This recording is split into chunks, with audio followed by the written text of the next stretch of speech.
تكفون يا اللي تشوفونه بيشوفه، كفى الصبر لا مشاهدته ولا سامع، مشارف الراس عطا غير مشروفه، يوم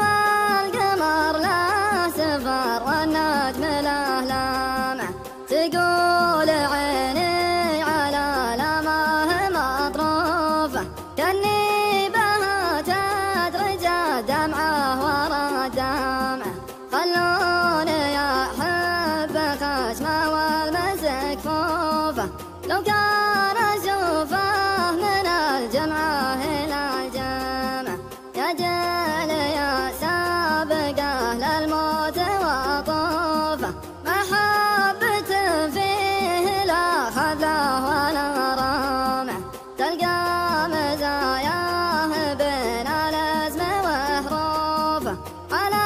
الفتى لا خلا ضربه ولا قمع، قصايدي فيه لا كبره ولا زافه، في